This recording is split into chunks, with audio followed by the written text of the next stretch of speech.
Oiê, eu sou a Lu Panichos. Assim que eu posto um vídeo aqui no canal, a pergunta que eu tenho mais receio de receber é: Lu, por quanto eu posso vender essa peça? E neste vídeo eu vou te contar por quê. Bora conversar?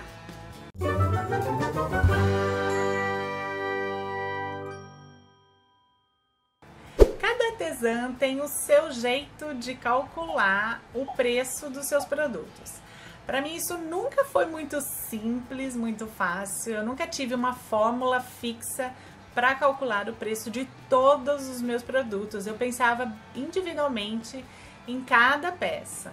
E é muito comum, assim que eu posto um vídeo aqui no canal, as amiguinhas me perguntarem sobre a minha sugestão de preço de venda dessas peças. Algumas vezes eu até respondi dando uma margem bem ampla de preços, mas até respondi. Mas acho que a maioria das peças eu acabava não falando nenhum valor, não dando nenhuma ideia. Apesar de eu ficar chateada com isso, de deixar as amiguinhas no vácuo, não dando nenhuma noção de preço. Eu não gosto de responder essa pergunta basicamente por dois motivos.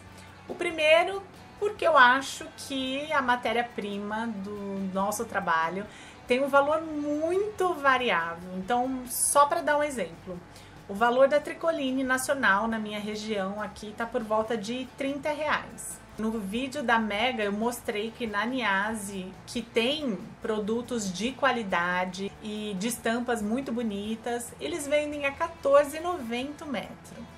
Então, pensa na quantidade de tecidos que você vai usar. E aí calcula o valor desse material a R$14,90 e a R$30. Dá muita diferença.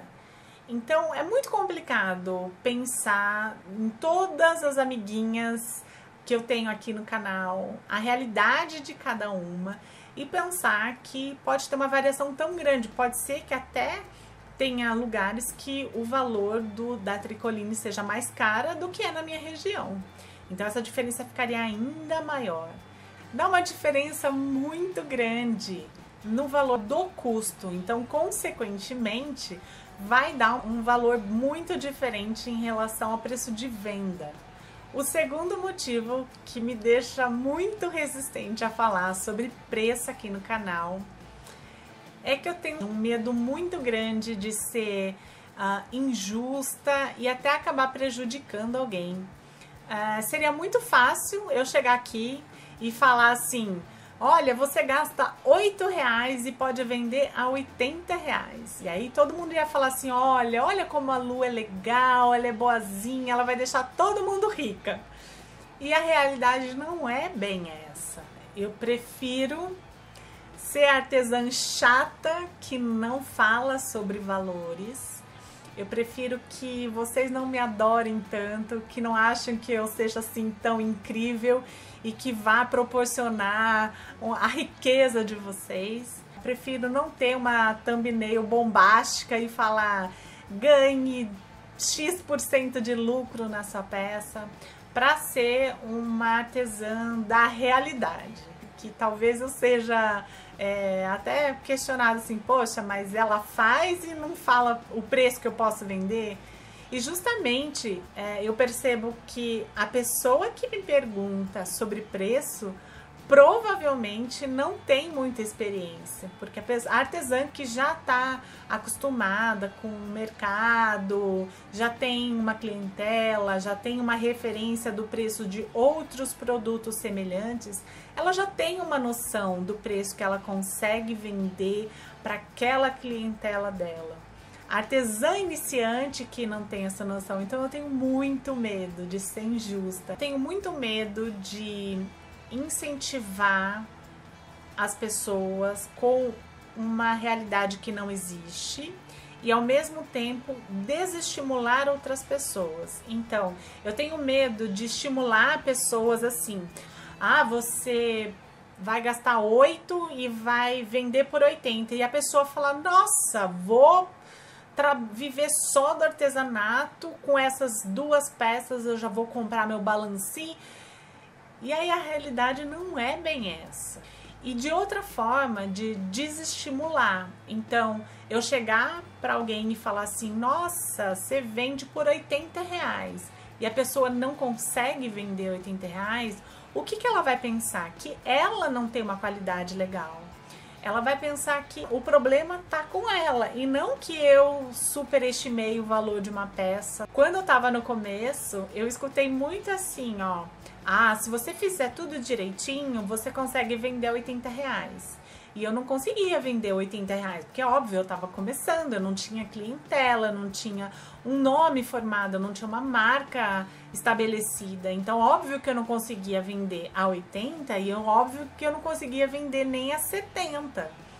Então eu ficava pensando assim, puxa vida, então eu não, além de eu não estar fazendo tudo direitinho, eu tô muito abaixo do mercado. A minha qualidade tá muito abaixo do mercado. Então, o problema é comigo, porque quando a gente tá começando, a gente tem uma insegurança muito grande e a gente não vai achar que é a professora que a gente ama tanto, que a gente adora tanto, que a gente idolatra tanto, que aquela pessoa tá falando alguma coisa que não é a sua realidade.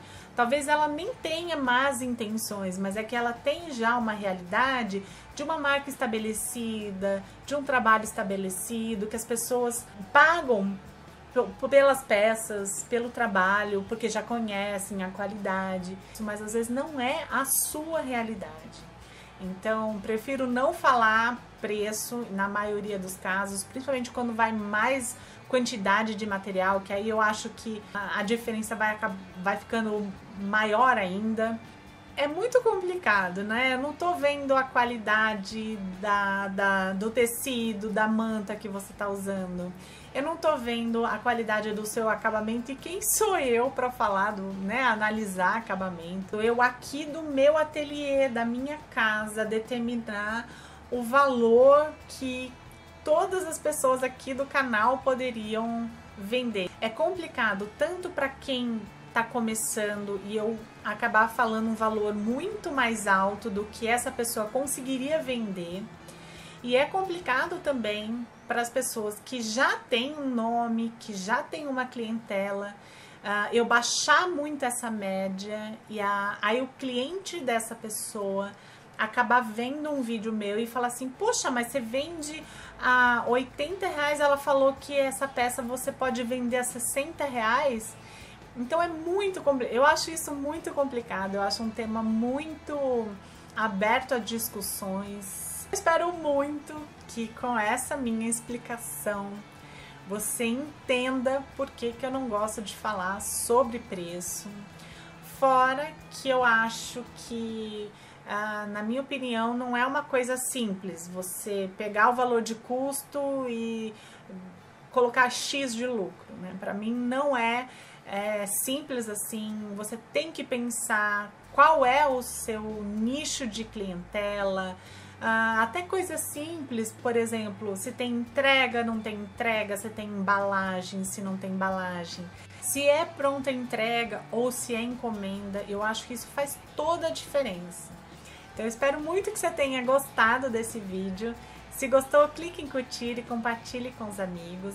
Se inscreva no canal e ative as notificações para ser avisado quando tiver vídeo novo por aqui. Obrigada por assistir, beijocas e até o próximo vídeo.